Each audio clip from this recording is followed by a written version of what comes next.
Así inicia Es Noticia, noticia en profundidad. Feliz inicio para todos y todas. Tenemos, como siempre, de lunes a viernes, una hora con análisis de coyuntura. Hoy también, como siempre, recordamos con nuestros titulares de qué les hablamos, sobre qué profundizamos. Este recorrido lo vamos a comenzar en Brasil, es Noticia Brasil. En esta nación comenzó un incendio que consume una zona de la Amazonía y que afecta también a Bolivia, Paraguay y Perú. Pobladores de los lugares afectados en Brasil denuncian que se trata de una conflagración intencional de madereros ilegales. Tenemos esa radiografía, profundizamos en ello en el Noticia.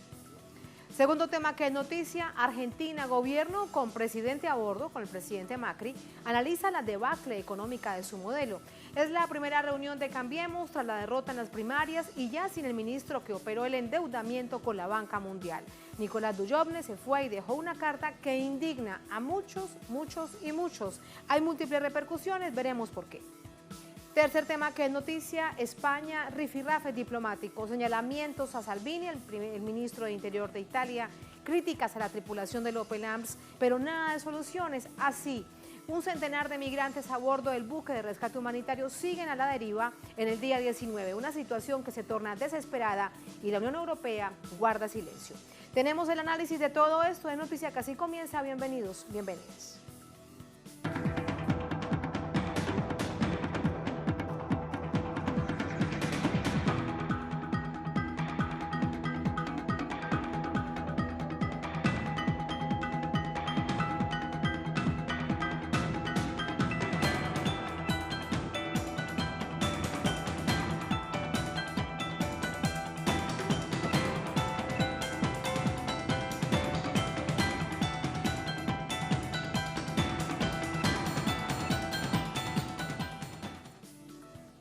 En Noticia Brasil, el incendio forestal en la Amazonía suma 5 días de estragos. Áreas boscosas, ganaderas de Brasil y Bolivia, principalmente también de Paraguay y Perú, se han visto afectadas. El gobierno de Bolsonaro, el presidente de Brasil, es criticado por las consecuencias de sus políticas sobre la Amazonía. Detalles a continuación.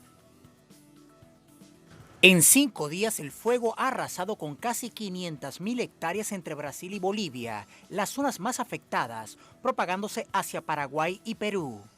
La región más afectada del lado de Bolivia es el departamento de Santa Cruz, frontera este con Brasil. El presidente boliviano Evo Morales se trasladó este lunes hasta el lugar. Reportó que soldados del ejército, helicópteros de la Fuerza Aérea y policías trabajan en las tareas de emergencia y control de incendios. Santa Cruz fue declarado el fin de semana zona de desastre. Lo propio hacen en Perú, donde brigadas del ejército se sumaron a la lucha contra el fuego. Las autoridades paraguayas, por su parte, informaron la víspera que lograron controlar el incendio registrado en la Reserva Pantanal Paraguayo, departamento de Alto Paraguay, frontera con Bolivia y Brasil. Desde el gobierno de Jair Bolsonaro no hay pronunciamiento. Pobladores y miembros del Movimiento de Trabajadores Rurales Sin Tierra responsabilizan a invasores y madereros por el incendio. Denuncian amenazas para expulsar a los sin tierra. Las políticas en pro de la explotación de recursos naturales en áreas protegidas del gobierno de Jair Bolsonaro han significado la destrucción de la Amazonía. La deforestación creció el 278% en julio de este año y más del 80% en mayo y junio, según datos del Instituto Nacional de Pesquisas Espaciales. Bolsonaro despidió al director del INPE tras difundir esas cifras. Esto provocó que Noruega y Alemania suspendieran sus aportes a Brasil en la lucha contra el cambio climático, incluyendo los destinos al Fondo Amazonía. Oslo, principal donante de ese fondo, bloqueó unos 33 millones de dólares, mientras Berlín bloqueó 39,60 millones de dólares de otros programas hasta que las cifras se reviertan. Los gobernadores de los estados amazónicos de Brasil, preocupados por el fin de esos aportes, criticaron la postura de Bolsonaro y dijeron que pretenden dialogar directamente con los países financiadores del Fondo Amazonía. En medio de esta controversia, Brasil acoge desde este lunes y hasta el viernes a representantes de 26 países en el marco de la Semana del Clima de América Latina y el Caribe. Una reunión sobre el calentamiento global coordinada por Naciones Unidas. El gobierno nacional mostró su desinterés por el tema en mayo, al cancelar y postergar esta reunión y renunciar a organizar la conferencia de la ONU sobre el cambio climático de este año. Paradójico que esto se dé precisamente en este país cuando vemos la política pública o la antipolítica pública, como se ha denunciado al presidente Jair Bolsonaro. ¿Cuál es la situación esta noche en Brasil y en Bolivia? Vamos a conversar de ello con nuestros corresponsales. Nacho Lemos desde Sao Paulo, nuestro corresponsal desde La Paz, también listo con nosotros, Freddy Morales. Nacho, voy inicialmente contigo. Buenas noches. Cuéntanos la situación esta noche. Saludos, Tatiana. Comenzamos aquí, que es donde se inició el primer foco de incendio. Una región brasileña fue la primera que encontró focos de incendio, y si trazamos el mapa y el recorrido que ha hecho el fuego a lo largo del estado de Rondônia, se puede percibir que los países vecinos a Brasil han logrado combatir en algún punto el paso del fuego, y sin embargo Brasil ha dejado pasar hacia el sur estas llamas que ya afectan al estado de Roraima, de Rondônia, discúlpame, en prácticamente 1000 hectáreas. Ya ha sido afectada una reserva ambiental, Margarida Alves, un asentamiento del Movimiento Sin Tierra, como recordaban en el informe, que ha denunciado durante los últimos días ya la aparición de madereros en la región, también la invasión de estos madereros y repetidas amenazas para invadir las tierras, para hacer de las tierras que eran destinadas a actividades agroecológicas o de preservación ambiental espacios de extractivismo para la ganadería, para la minería y otras actividades de extractivismo a gran escala. Un punto importante para tener en cuenta en qué contexto acontece esto es que se han detectado que la mayoría de las áreas brasileñas donde hubo una deforestación potenciada durante este último año coinciden con áreas donde se han dado incendios durante el 2019. Entonces hay una relación muy cercana, por un lado, entre la deforestación y también los incendios. Y para agregar a este punto, hay que recordar que cuando se deforesta, luego aparecen las actividades extractivistas por detrás. Una vez que se acaba con la vegetación, se puede dar lugar al paso a la ganadería, a los sectores del agronegocio, que son los sectores que acompañan a Jair Bolsonaro en el poder en este momento. Entonces, las denuncias han llegado sobre el gobierno brasileño y se han denunciado por parte de activistas una suerte de implementación de la política ambiental del gobierno de Jair Bolsonaro con estos incendios sobre el estado de Rondônia. Hoy la ciudad de Sao Paulo a las 16 horas de la tarde, debo confesarte, Tatiana, que tenía un clima apocalíptico. Se veía de noche prácticamente la ciudad a las 16 horas, por un lado por el aumento de nubes, algunas lluvias que hubo durante la tarde, y también porque el humo desde Rondônia llegó hasta Sao Paulo, atravesó prácticamente todo Brasil hasta llegar hasta el litoral brasileño, y el cielo prácticamente se quedó de noche aquí en Sao Paulo. Quizás una metáfora de la era de Bolsonaro, pero sin embargo no es una metáfora porque es prácticamente una ilustración de las políticas ambientales que viene sufriendo Brasil durante este año, Tatiana. Es parte de lo que significa el entendimiento de la situación. Vamos ahora hasta La Paz contigo, Freddy. Muy buenas noches. La situación del lado boliviano. Hola, Tatiana.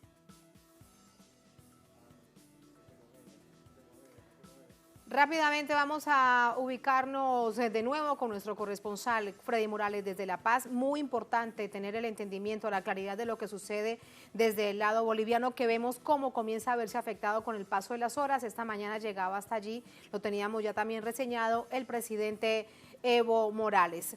Ignacio, mientras tanto, aquí hay algo importante para destacar, y es que toda esa situación se da cuando hay ojos del mundo de naciones como Noruega o Alemania que ponen su mirada en lo que se denuncia es la antipolítica pública con respecto a la Amazonía del presidente Jair Bolsonaro. Dicen que van a acabar con el dinero que se aporta precisamente para la Amazonía como pulmón del mundo. ¿De cuánto dinero estamos hablando? Sí, Tatiana, como bien indicaban en el informe, son recursos esenciales, fundamentales para la preservación de la Amazonia. Este fondo de la Amazonia lleva recursos a los propietarios de tierra en esa región para que realicen actividades de preservación ambiental y no den lugar al avance del extractivismo a gran escala. punto importante es que ya los ambientalistas brasileños están denunciando que no solamente haya una actividad de cierre sobre el fondo de la Amazonia por parte de Alemania, también por parte de Noruega, sino que haya un quiebre en las relaciones comerciales con el agronegocio brasileño, con los sectores extractivistas, para que se haga sentir realmente el efecto de este impacto que recibirá la Amazonia sobre el mercado brasileño, porque al fin y al cabo justamente el gobierno de Jair Bolsonaro no está interesado en preservar la Amazonia y no recibirá esos recursos para la preservación de la Amazonia. Entonces, a fin de cuentas, quien pierde será el medio ambiente y las poblaciones que lo habitan. En ese sentido, se exige que el mercado pague también las cuentas en Brasil y que sea descontado de estos lazos comerciales de Brasil con los países europeos los intereses sobre la Amazonia brasileña. Jair Bolsonaro, por su parte, denunció que Noruega, que Alemania no pueden venir a Brasil a hacer denuncias sobre el medio ambiente cuando deberían cuidar del medio ambiente en sus países, de las crisis ambientales en sus países, y justamente publicó en Twitter un video denunciando el asesinato de ballenas en Noruega, pero utilizó un video de Dinamarca, Jair Bolsonaro. En ese sentido y en este contexto casi surreal se da la disputa por el medio ambiente en Brasil, un gobierno que prácticamente no tiene interés en el medio ambiente, sí en actividades extractivistas, y del otro lado el resto del país del mundo preocupado no solamente por el medio ambiente, sino por las consecuencias para la humanidad y las crisis humanitarias que pueden conllevar a partir de las crisis climáticas, Tatiana. De hecho, algunos gobernadores que directamente se ven afectados ya dicen que que van a tratar de negociar directamente esta multimillonaria suma con Noruega y con Alemania. ¿Es realmente posible? ¿Hay alguna postura por parte del gobierno con respecto a ello, Nacho? Sí, y esa es una situación que se está dando en diversos puntos en Brasil. En este momento hay un quiebre entre la región del nordeste y norte brasileño y el gobierno federal de Jair Bolsonaro. Esta misma política y esos intereses de diálogo bilateral entre los gobiernos del nordeste y norte brasileño con países europeos se repite también en la situación sobre el Mais Médicos, el programa Mais Médicos que llevaba a los médicos cubanos a las aldeas indígenas, a los sectores del Brasil profundo, que fue paralizado por las agresiones de Jair Bolsonaro, y ahora estos gobiernos están dialogando con Cuba directamente para evitar los recortes sobre los servicios de médicos en las regiones más alejadas del Brasil profundo. Un punto importante justamente en relación a este tema de las aldeas indígenas es que sirven como barrera para el avance del extractivismo. Entonces el gobierno de Jair Bolsonaro ataca por varios frentes. Por un lado, con el avance del extractivismo a gran escala, la retirada de los sistemas de protección ambiental, estos incendios que se dan, y a su vez los ataques contra las aldeas indígenas que, según Bolsonaro, no recibirán ninguna demarcación de tierra durante su gobierno, y además pretende dar lugar al avance del extractivismo del mercado sobre estas aldeas. Ha señalado durante la última semana el ministro de Medio Ambiente, Ricardo Salles, que buscará soluciones capitalistas para la Amazonia brasileña. Esa es la respuesta que tiene a todas las crisis ambientales que son denunciadas en todo el planeta sobre lo que está ocurriendo en este momento en Brasil, Tatiana. Y bien conocemos, la historia nos ha enseñado y de qué manera lo que significan las decisiones o medidas capitalistas para las zonas que más atención requieran y menos atención en términos de infraestructura o de presencia multinacional. Ya listo con nosotros Freddy Morales desde La Paz. Freddy, la situación en Bolivia, buenas noches. Hola Tatiana, buenas noches. El presidente Evo Morales, tras un sobrevuelo de las zonas afectadas por los incendios, ha informado que el 70% de estos ya fue controlado, pero sin embargo advirtió que un cambio en la dirección de los vientos podría volver a reactivar las llamas y el problema. El presidente Evo Morales ha explicado que en este caso en Bolivia se trata de focos de calor, como se los denomina aquí. Es decir, el fuego aparece en cierto lugar, pero en muchos casos se extingue solo o va apareciendo de manera sorpresiva en otros lugares. Esto es lo que preocupa al mandatario y que ha determinado una ayuda extraordinaria. Hoy se sumaron 3 nuevos helicópteros a los 2 que ya venían trabajando en la región. También se enviaron 400 bomberos y policías a las provincias cruceñas, bomberos y policías que fueron enviados desde La Paz, Cochabamba y Santa Cruz para ayudar en las tareas respectivas. Además, el gobierno nacional empezó la distribución de vituallas. Se distribuyen alimentos y se distribuye agua potable a los habitantes de la región. las pérdidas en cuanto a ecología son cuantiosas. 500.000 de hectáreas aproximadamente ya han sido devastadas por el fuego. Pero también los lugareños han perdido ganado, han perdido pastizales y han perdido cultivos. El gobierno dijo que en su momento se hará la evaluación respectiva para ayudar a las personas damnificadas. Hasta el momento, 5 viviendas fueron destruidas por el fuego, pero no hay daños humanos. Sin embargo, y como relata nuestro colega del Brasil, en prácticamente todo el territorio boliviano ha sido cubierto por una intensa humareda. La humareda ha llegado hasta la ciudad de La Paz para todo el altiplano boliviano, que está a más de 4.000 metros sobre el nivel del mar. Y esto provoca problemas respiratorios agudos a buena parte de la población. Para las próximas horas se espera un nuevo reporte sobre la situación en las zonas afectadas y persiste esta tensión por la propia advertencia del presidente Evo Morales en sentido de que un cambio de los vientos podría agudizar el problema. Tatiana. ¿Alguna predicción de cuánto tiempo se mantendrá esta alerta, Freddy? ¿A este nivel, a esta dimensión? No hay previsión hasta el momento, se está trabajando tanto con los efectivos de las 3 fuerzas, la aviación, la fuerza naval y también el ejército. La población de Santa Cruz, el departamento de Santa Cruz, fue declarado por la gobernación en estado de desastre, las provincias cruceñas. Un total de 10 provincias han sido declaradas en situación de desastre, aunque lo principal de los daños de los incendios se ubican cerca a la frontera con el Brasil, en la región de Roboré y también en San Ignacio de Velasco. Hasta mediodía se había anunciado de que el fuego estaba amenazando incluso pasar hacia el territorio paraguayo, desde territorio boliviano. De modo que las acciones, tanto por aire y también por tierra, son permanentes en toda la región y además se han trasladado hasta el lugar cientos de voluntarios para ayudar a los militares y a los expertos que están trabajando en este tema.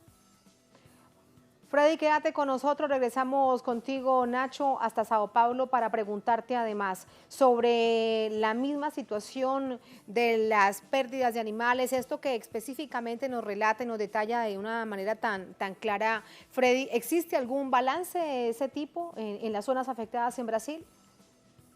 Sí, en principio, Tatiana, el primer sector afectado fue la Reserva Ambiental Margarida Alves, pero el fuego se ha extendido ya desde allí y ya ha afectado a comunidades y también de agricultores y también animales de la zona, pero no hay un balance completo hasta el momento. Cabe, justamente escuchando lo que dice Freddy, notar la diferencia entre los datos que ha expuesto el gobierno boliviano y los datos que ha expuesto el gobierno brasileño. Pocos datos sobre cuál es el impacto real de este incendio en esa región de Rondônia ha brindado el gobierno brasileño a partir de los organismos oficiales. Justamente este es un punto de disputa en este momento con los organismos oficiales como el INPE, como recordaban en el informe, que lleva a cabo las estadísticas y las investigaciones espaciales en Brasil y que ha perdido hace poco tiempo a Ricardo Galvão, su director, por una pelea con Jair Bolsonaro tras publicar los datos sobre la deforestación en la Amazonia. Entonces, mucha incertidumbre en relación a cuáles son los datos reales en este momento del avance del fuego en la región de Rondônia, Tatiana. Y paradójicamente teníamos una pequeña información al cierre del informe que presentábamos, pero quiero detallar un poco más contigo del encuentro de América Latina y del Caribe sobre cambio climático, que es un tema central precisamente en Brasil.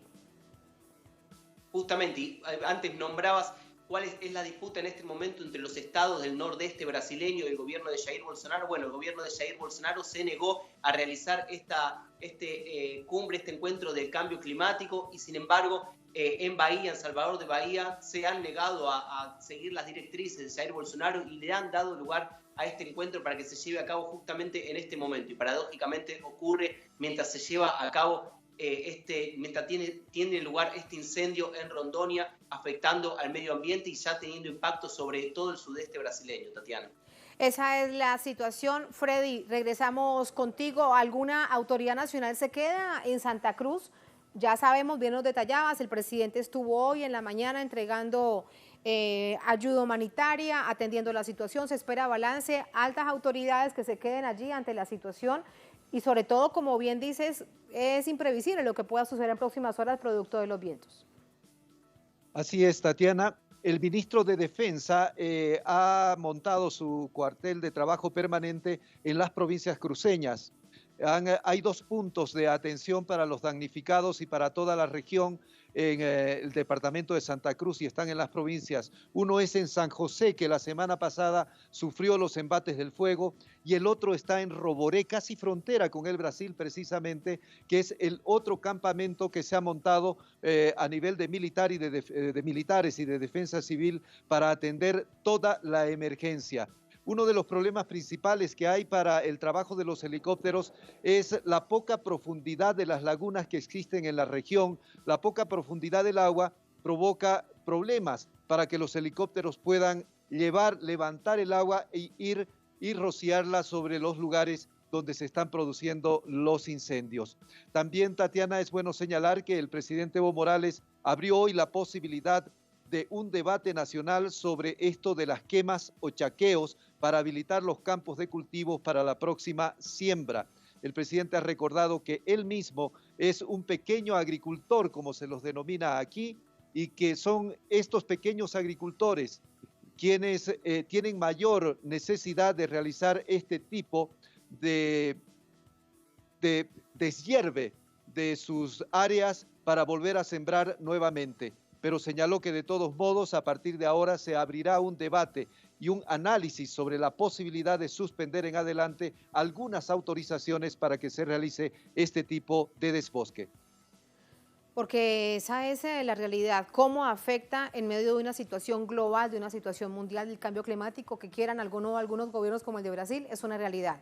Freddy, Nacho ha tuiteado, nuestro corresponsal en Paraguay, vamos a ver cuál es la situación allí, porque más temprano se anunciaba que ya estaba este incendio muy cerca de la frontera del país. Allí está Osvaldo Sayas, Paraguay. Secretaría de Emergencia Nacional informó que incendios forestales en la zona de Bahía Negra, departamento de Alto Paraguay, en el Chaco, están controladas, fueron afectadas cerca de 21.000 hectáreas, lo ha informado la Secretaría de Paraguay. 21.000 hectáreas entonces afectadas hasta el momento, según las propias autoridades. Hay uno más de nuestro corresponsal. Más al norte, en la frontera paraguaya con la región de Santa Cruz, los incendios forestales que afectan a Bolivia se acercan a Paraguay, según fuentes oficiales, fotografía que también acompaña esta misma situación. Así que muy atentos a lo que también sucede desde el lado de la frontera paraguaya. Ignacio, gracias. Freddy, gracias. Pendientes de esta situación. Muy buenas noches. Muy buenas noches. Y en nuestra multiplataforma, seguimiento permanente a la situación. Brevemente les muestro 2 páginas que están inmersas, 2 links de nuestra multiplataforma www.telesurtv.net. Algo de lo que ya conversábamos que resulta paradójico con nuestro corresponsal. Inicia en Brasil semana sobre cambio climático en medio de controversia por deforestación de la Amazonía. Todo esto en Brasilia. Es la Semana del Clima de América Latina y el Caribe que inicia este lunes en Salvador de Bahía, en un contexto adverso debido a las políticas antiambientalistas del presidente Bolsonaro. En la cumbre, que es auspiciada por Naciones Unidas, se discutirán temas como la implementación regional de metas del Acuerdo de París, el Acuerdo 2030, e impulsar respuesta de la región al cambio climático. Hay parte de un video que es la promoción de Naciones Unidas para el evento. Es un encuentro propicio para pedir acciones más ambiciosas para hacer frente a la emergencia climática, previo a la cumbre de la acción climática de septiembre en Estados Unidos y de la Conferencia del Clima de Naciones Unidas, la COP25, que el gobierno brasileño se negó a organizar. Entonces su sede será en Chile en diciembre. Ahí hay esta información que lo mantenemos a ustedes al tanto, y miren ustedes también esta que llevamos en nuestra página, la transmisión en vivo. ¿Cuál es la situación de este incendio que comenzó en Brasil? Y hablamos ahora entonces de varios incendios porque afectan también a Bolivia, particularmente una zona fronteriza con Perú, y ya lo veíamos a través de nuestro corresponsal, una zona fronteriza con Paraguay. Allí está desplegado específicamente, así está la situación, así de grave como se ve en este mapa. Muy pendientes de ello, y así nos vamos a la primera pausa en esta emisión de Es Noticia. Al volver, es noticia Argentina. Gobierno con presidente a bordo, con presidente Macri, analiza la debacle económica de su propio modelo. Es la primera reunión de Cambiemos tras la derrota en las primarias y ya sin el ministro que operó el endeudamiento con la Banca Mundial. Nicolás Dujovne se fue y dejó una carta que indigna a muchos, muchos y muchos. Veremos por qué. Estamos en Es Noticia.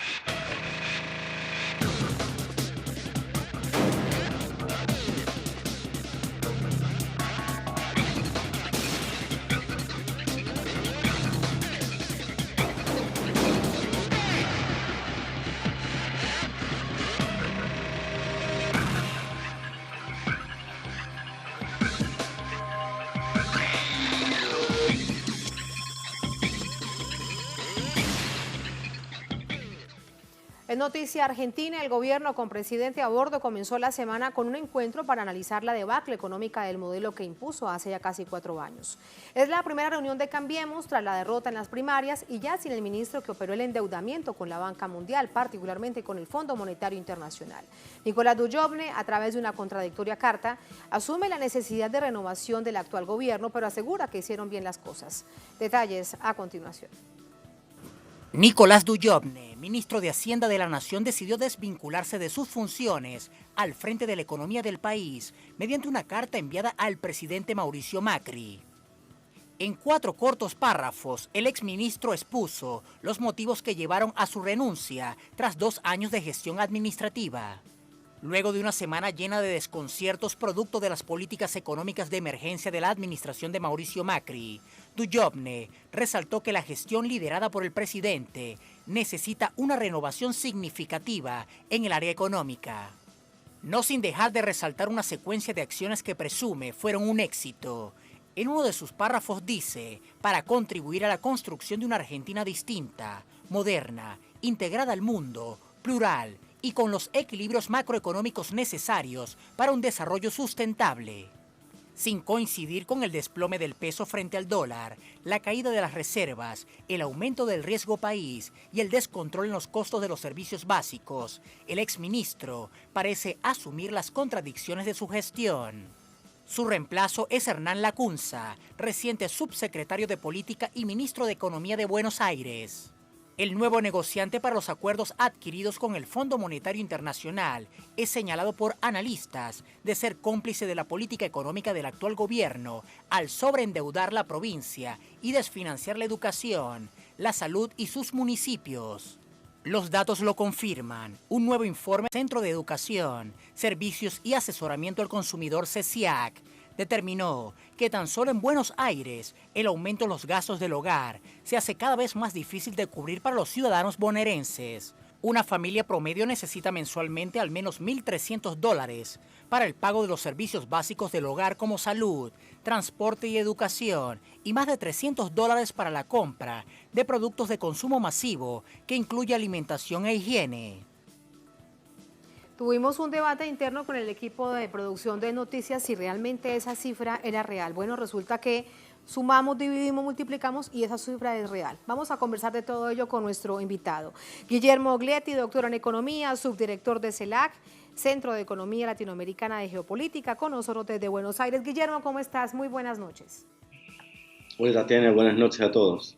¿Todo ese dinero se necesita por parte de una familia promedio en Buenos Aires para sobrevivir? ¿Así está el nivel de la economía, de la crisis en el país?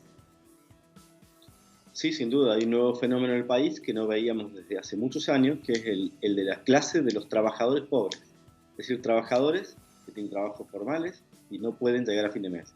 Este es un reclamo no solo de los trabajadores, sino también de muchos empresarios responsables que se dan cuenta que pagando los salarios legales, pues sus trabajadores no llegan a fin de mes y eso tiene muchas consecuencias sobre el bienestar de los trabajadores, es decir, sus empleados, y también sobre la productividad, por supuesto, y por eso también están preocupados hasta una parte importante del sector productivo, del sector empresario nacional.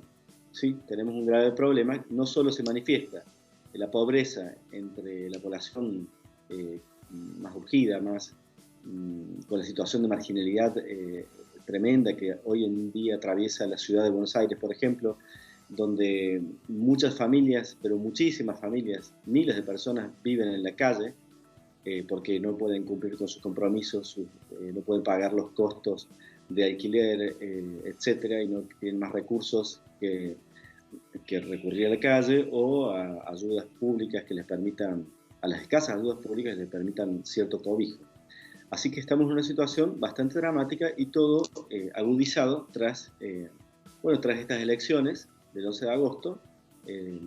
Se produjo una corrida importante, un aumento enorme del dólar y la población hoy en día en Argentina tiene uno de los salarios más bajos de América Latina, apenas por encima de $200 con un salario mínimo apenas superior a $200.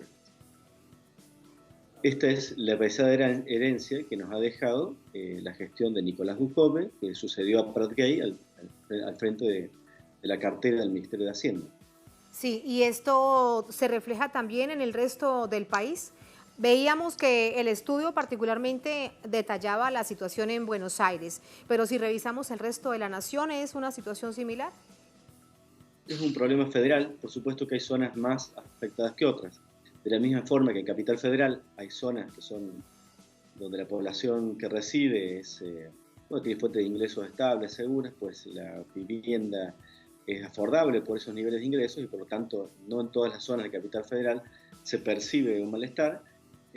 Sí se percibe en gran parte del Gran Buenos Aires, es decir, del anillo circundante de la Capital Federal, y dentro del interior del país pues suceden cosas similares, digamos. Las zonas más vinculadas a producciones exportables como la soja o cereales, maíz, trigo, etcétera, pues no la están pasando tan mal, mientras que otras zonas que son muy dependientes de insumos como la energía, por ejemplo sectores como vinculados al turismo, pues la están pasando bastante mal.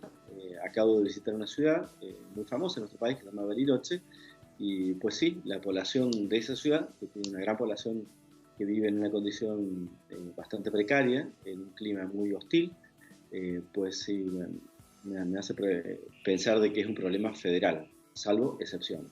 Que se observa en toda la nación. Guillermo, con respecto a la carta que deja Nicolás Duchovne, valga aclarar que las políticas que él asumió como operador venían específicamente del presidente que lo enviaba, no es que él fuese una rueda suelta, pero él habla allí, cuando nos das este panorama, si lo contrastamos, habla del buen estado de la macroeconomía, diciendo que el país se integró al mundo. ¿Qué país es realmente ese del que hablan personas como por ejemplo Duchovne? Bueno, me parece que es una carta que podría haber escrito un alumno de primaria, una carta que podría haber escrito a su coleguita, un compañero de videojuegos online, digamos, donde se despide de una forma tan poco formal que nos hace sospechar de que nunca estuvieron haciendo algo muy en serio, digamos, parecía más un juego que otra cosa cumplir este papel de ministro de Hacienda. Y bueno, esta percepción que le transmite al presidente en esa carta, diciéndole que está conforme a pesar de los errores, está conforme con los resultados, pues es un disparate, digamos. Es impresionante lo que obvia, digamos, el fenómeno de la estamplación, el acuerdo con el Fondo Monetario Internacional, al cual él mismo, como comentador de televisión, en sus horas de comentador de televisión, pues había repudiado y había prometido que nunca se iba a ingresar al Fondo Monetario Internacional de nuevo. El estrepitoso endeudamiento que comenzó antes, el año anterior, con Prat Gay el Breve, un ministro de Hacienda que duró un año, pero continuó con él a ritmos acelerados, hasta agotar la capacidad de financiamiento del resto del mundo. Bueno, y lo que más destaca de todo esto es que el esfuerzo productivo de este gobierno ha sido absolutamente nulo. Las economías realmente se revolucionan, cambian, digamos, como era la frase, el eslogan marketinero del país. Hay cambios, cuando se producen cambios estructurales, y estos cambios estructurales tienen que ver con la producción, no con las apariencias. Y lo que sí se han producido han sido cambios en las apariencias, cambios en los mensajes, cambios en las formas de transmitir los mensajes a través de redes sociales, etcétera. Pero esfuerzos productivos, sinceramente, no ha habido nada. No ha habido lluvia de inversiones, ni interna, ni de origen externo, ni de origen interno.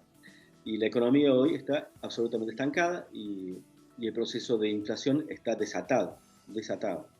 los aumentos de precios han sido entre 15 y 25% de bienes de consumo familiar, y por eso una de las medidas de alivio que ha lanzado Mauricio Macri es la reducción del IVA, y posiblemente esa reducción del IVA alcance a compensar esos aumentos durante el primer mes. Pero los aumentos continuarán, porque ahora inicia una nueva etapa, es que va a haber una corrida, una persecución entre la inflación y el dólar. Por lo tanto, la verdad que es urgente retomar un cambio en el sentido económico, y eso es el único atributo bueno que podemos leer en esa carta de Duhovne. Él dijo casi textualmente que el gobierno de Mauricio Macri necesitaba una renovación en temas económicos y que por eso él daba un paso al costado. Pues bienvenido sea, ojalá que los pasos sean mayores. Sí, en todo caso quedan, bueno, un semestre en términos concretos de gobierno del presidente Macri, en términos concretos, sin ubicar lo que pueda suceder en octubre con las elecciones presidenciales. En todo caso, en este semestre que queda de gobierno, la pregunta es, ¿llegará esas inversiones que tanto se anhelaba? ¿Qué pasará con el resto del endeudamiento? ¿Qué pasará con la relación con el Fondo Monetario Internacional? Por allí había una información, en medio de tanta que circula, alguna se confirma, otra no, que probablemente el Fondo Monetario Internacional no estaría en los próximos días en el país. Sé que son muchas preguntas, pero es un panorama necesario, Guillermo. Sí, son muchísimas preguntas y son las mismas incertidumbres que tenemos todos. Una gran pregunta es si el Fondo Monetario Internacional, que es el brazo geopolítico de Estados Unidos, le seguirá tendiendo la mano a este gobierno, que ya está en franco retroceso. Es decir, es virtualmente imposible que Macri revierte el desfavorable resultado electoral que tuvo, y por lo tanto es una de las variables que de una probabilidad cierta, uno de los fenómenos, uno de los posibles eventos, es que el Fondo Monetario Internacional decida no prestarle más dinero del que le resta por desembolsar. No es muchísimo dinero, pero sí sería bienvenido para este gobierno que su estrategia es continuar endeudándose a pasos agigantados. Recordemos que ahora el Fondo Monetario Internacional tiene más argumentos que nunca para retirarse. Por un lado, no está la directora del Fondo Monetario Internacional, Christine Lagarde, a cargo de esa institución, se fue a presidir el Banco Central Europeo. Por lo tanto, el nuevo director puede echarle las culpas a su antecesor. Por otro lado, esta política de gasto va a ser bastante onerosa. Y en Argentina, me refiero a esta política de gasto que ha empezado Mauricio Macri como política de alivio. Recuerdo, son alivios parciales, como por ejemplo algunos aumentos en subsidios, alguna refinanciación para empresas. Esa en particular es la única medida productiva. Por lo tanto, no hay nada que libere a la Argentina de esta contracción a la cual vamos flotando a la deriva se me trabó la lengua, sin poder detenernos hacia ese camino de recesión. Por lo tanto, es muy posible que el Fondo Internacional decida no extenderle nuevos préstamos, con lo cual la la situación va a ser más grave aún, sobre todo en los mercados. Recordemos que los mercados hoy han provocado una devaluación del dólar que fluctúa entre 25 y 30 y pico %, dependiendo de la cotización del día, de la voluntad de intervención del Banco Central. Recordemos que el riesgo país ha subido a los niveles de los días previos a la crisis de 2001. Prácticamente es un nivel de default. No tenemos ese tipo de tasa de riesgo país. Desde 2005 apenas reestructuramos la deuda y solamente lo tuvimos en toda la historia argentina en ese periodo, los días antes de la gran crisis del año 2001, que se cobró más de 30 víctimas. Por lo tanto, es una situación muy riesgosa y en la cual Nicolás Duhovne, con mucha irresponsabilidad y falta de autocrítica, pues renuncia sin haber emitido una opinión durante los últimos 15 días prácticamente sobre el estado de la economía, que era caótico. Todo el esfuerzo del gobierno estuvo concentrado en el proceso electoral y los resultados a nivel nacionales muestran que la población mayoritariamente ha desaprobado el proceso. Exactamente, eso es parte del análisis y lo revisamos en términos electorales. Con respecto a lo que nos dice, lo que puede resultar previsible del Fondo Monetario Internacional, pregunta Guillermo, si no hay más dinero, si se cierra el chorro del Fondo Monetario Internacional, ¿Algún otro banco en el mundo tiene abierto crédito con el gobierno argentino ante esta situación, ante este escenario? No creo, sinceramente no creo. Entiendo, mira, pocos días antes de marzo de 2018, cuando empezó la corrida cambiaria en Argentina, era un rumor bastante ensordecedor en Argentina de que los bancos internacionales estaban dispuestos a aumentar su exposición a Argentina, es decir, a prestarle más dinero a Argentina.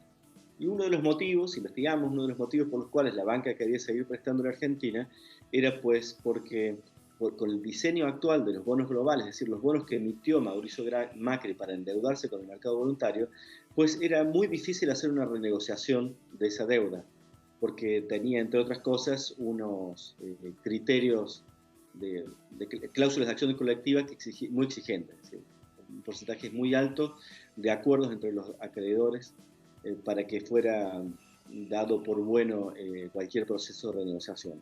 Y también teníamos el fallo de Griesa, que había sentado precedentes muy nocivos para el mercado financiero internacional. Después de Griesa, recordemos que sabe el mundo, digamos, que de cualquier juez, de cualquier provincia de Estados Unidos, cualquier provincia, como cualquier estado de Estados Unidos como Nueva York, puede sencillamente declarar antojadizamente, hacer interpretaciones antojadizas de cláusulas contractuales y por lo tanto ser muy exigente a la hora de pedir la cancelación de las deudas soberanas.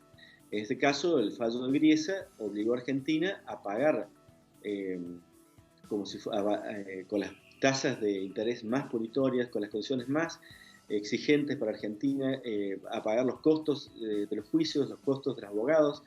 Esos costos todos los tuvo que asumir Argentina como si fueran oro apenas asumió Macri el gobierno bajo la gestión en Hacienda del ministro Prat Grey el Breve.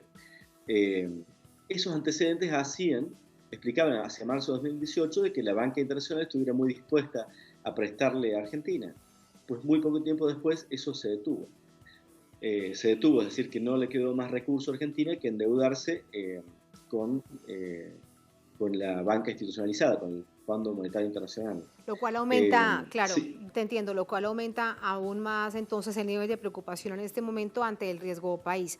Me queda algo por preguntarte, Guillermo, necesario plantear el interrogante. ¿Qué opinas del nuevo ministro de Economía, del señor Hernán Lacunza? Él viene ya de una experiencia en el sector público, en un cargo similar en la provincia de Buenos Aires. ¿Qué esperar de él?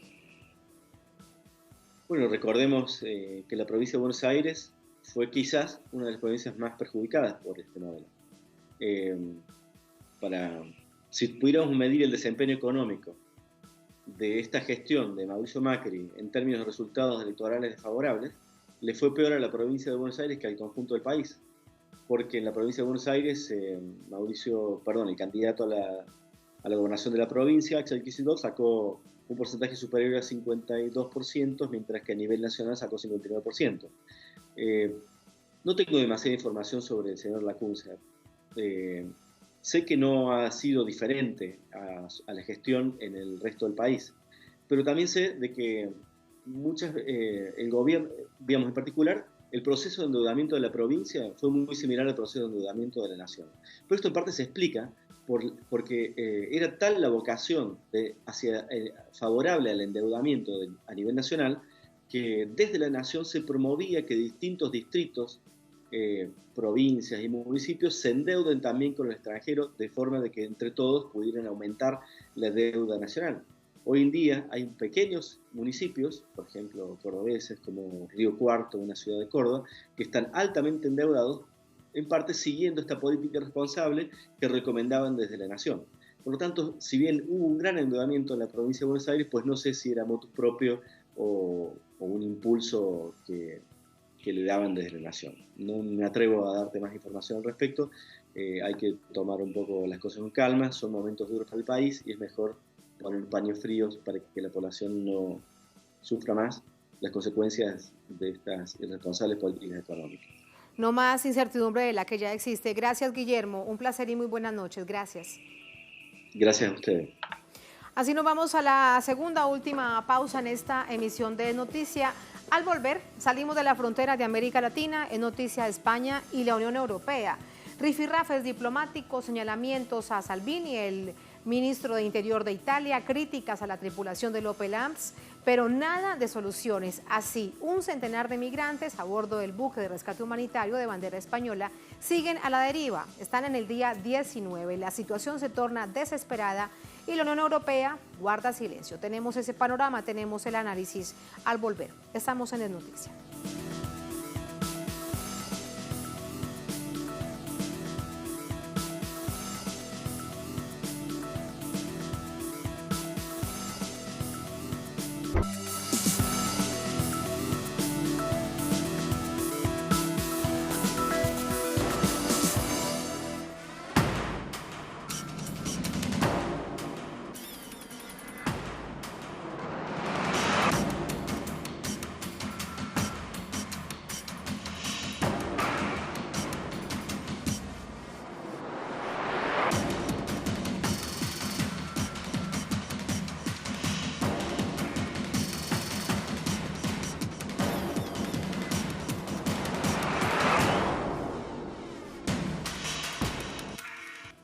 En noticia, España este lunes cumple 19 días en el Mediterráneo el buque de bandera española Open Arms.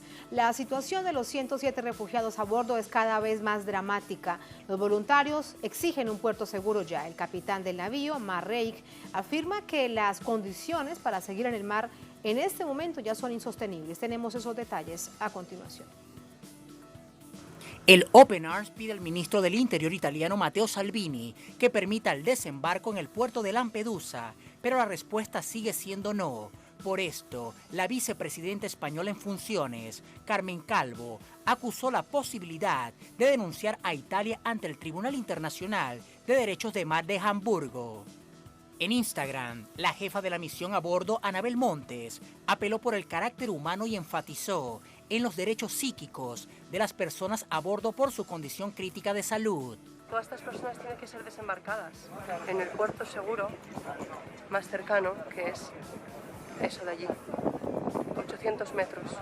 ¿De verdad después de 19 días vais a pedir que hagamos 5 días más de navegación con toda la gente a bordo, con lo que pueda suponer? En concordancia, el director de la ONG, Oscar Camps, dijo en Twitter: pregúntese lo que necesitan las 107 personas que llevan 18 días hacinadas en la cubierta de nuestro buque. Informó además de intentos de suicidio, autolesiones y peleas a bordo. Como posibles soluciones, el jefe de gobierno español, Pedro Sánchez, propició un desembarco en el puerto de Algeciras, Palma y Mahón de España. La propuesta fue desechada por la ONG porque requeriría 5 días de navegación más en una situación extrema. El gobierno español pretendió tergiversar la situación, aferrado a la negativa del buque. La actuación de los países involucrados evidencia una vez más que la Unión Europea carece de una política de migración y asilo apegada al derecho internacional y al derecho de los refugiados. La situación de un puerto seguro sigue en manos de quienes tienen el poder. De allí hablábamos de este rifirrafe que no tiene sentido de carácter diplomático. Vamos al análisis con Nicolás Juan Chadwan, analista internacional, con nosotros desde Valparaíso, Chile. Nicolás, ¿cómo estás? Buenas noches. Buenas noches, Tatiana. Gusto saludarte. Si yo te pregunto cuál puede ser la solución más sensata a una situación tan dramática de carácter humanitario, lo más sencillo es que abran un puerto. ¿Cuál es el gran problema entonces de esta situación? Mira, esta situación tendríamos que dividirla en dos aspectos, el histórico y el presente. En el presente hay una problemática con 107 inmigrantes que no son recibidos, el derecho humanitario no existe en Europa, no se les quiere respetar su derecho y eso es parte de una política hipócrita de los europeos que se autodecalifican el primer mundo. Las Naciones Unidas, todos los organismos son ciegos sordomudos en esta situación y no toman el toro por las astas y solucionan algo que es de extrema gravedad. Lo que hay que preguntarse es por qué esta gente está en un barco como inmigrante. Y ahí vamos a entrar al tema histórico, donde la responsabilidad de los europeos no es solo ahora, ha sido toda la historia, porque la construcción del primer mundo, la construcción del nivel de vida que tienen los europeos, Francia, Italia, España y todos estos países, ha sido producto del colonialismo brutal, descarnado y descarado que hicieron de todos los pueblos de África, de América Latina y de Medio Oriente. Ellos han creado su riqueza robándole por la fuerza militar la riqueza a los pueblos débiles militarmente, como era el caso del colonialismo en África, en América Latina, como digo, y Medio Oriente. Ellos han creado su riqueza empobreciendo a esta gente, empobreciendo a los pueblos del tercer mundo, de modo que a lo menos si tuvieran un ápice de esencia, esta gente diría, bueno, algo devolveremos recibiendo a estos inmigrantes, que además, hoy en día, en concomitancia con Estados Unidos, con los europeos, siguen explotando en misericordia América Latina. Lo hacen también en África. En África es terrible. Y basta que aparezca un líder africano nacionalista para que éste sea asesinado, como Sankara y tantos más, que han sido asesinados porque han querido liberar a su pueblo de la explotación inmisericordia que hace Estados Unidos y Europa de esos países. Nicolás, entonces solución, mucho más, sí, mucho más paradójico aún que sea la propia Unión Europea, que después de la Segunda Guerra Mundial crea las normas del derecho internacional, crea el derecho de los refugiados, crea el derecho internacional humanitario para que haya humanidad dentro de una posible guerra, siempre teniendo como telón de fondo, como colofón, la Segunda Guerra Mundial, y ellos mismos lo están quebrando, particularmente el derecho de los refugiados. Mira, Tatiana, esto es bien especial, muy bien lo que tú mencionas. Fíjate que el humanismo de los europeos y el humanismo de los norteamericanos es bien curioso. Fíjate que en honor a la humanidad, ellos bloquean, por ejemplo, a Venezuela, creando pobreza, creando necesidades, enfermedades, con un bloqueo brutal en nombre de la humanidad, los derechos humanos y las libertades. Las libertades y la humanidad ellos lo imponen por la vía de las armas, el robo, la usurpación, el asesinato. Lo mismo hacen los norteamericanos. Van al Medio Oriente y en nombre de la humanidad, de los derechos humanos y la libertad, matan a 1,5 millones de iraquíes, van 600.000 sirios muertos, todos los días asesinan en Palestina. Entonces, Tatiana, todo lo que se hable de humanidad y que sale de Europa o que salga de Estados Unidos realmente es un chiste.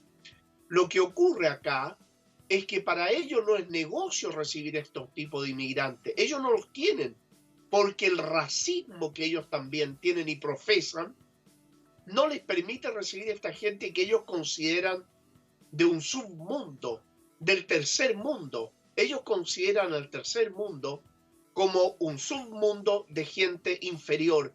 Entonces, Nicolás, no les importa, me refiero a nivel mundial, algo de, digamos, del decoro, de la imagen que han tenido de Unión Europea, del respeto precisamente a los derechos humanos. ¿No les importa que esas situaciones revienten sus narices? Porque es cierto, es esta coyuntura, como bien planteas, pero son 800 inmigrantes que trataron de pasar el Mediterráneo y se encuentran ya muertos en algún lugar de ese mismo Mediterráneo. 800 solamente en este primer semestre del año. Así que nada les importa. Y si la respuesta es sí, se van a quedar entonces estos inmigrantes porque una persona, el señor Salvini, no abre el puerto de Lampedusa. Tatiana, no les importa estos 800 que han muerto. No les importa los más de 30.000 que han muerto en el Mediterráneo tratando de llegar a algún lugar, huyendo de las guerras que crea Europa y Estados Unidos en Medio Oriente y en África, huyendo de la miseria que crea Europa y Estados Unidos en esos países. O sea, esto es realmente brutal. Y Europa hace ostentación de esa brutalidad, de ese racismo y de esa falta absoluta de un mínimo de decencia porque no la tienen. Mira tú, Tatiana, lo que hacen en este momento Estados Unidos, los europeos y unos cuantos serviles y traidores en América Latina en contra de Venezuela. Estados Unidos y Europa están desesperados por hacerse del petróleo venezolano. Quieren el oro, quieren la riqueza de este país y quieren además quitarle la libertad, la independencia. ¿Y cómo lo hacen? Atropellando la libre autodeterminación, atropellando el principio de no injerencia en los asuntos internos, porque Estados Unidos se ha tomado la arrogancia y el derecho, junto con los europeos, de inventar un presidente para Venezuela. Tomaron un tipo desvergonzado, que no quiere a su país, que no quiere a su gente, un traidor realmente a su patria, y lo declaran presidente. Y eso es una injerencia en los asuntos internos de Venezuela. La libre autodeterminación del pueblo venezolano tampoco la respetan.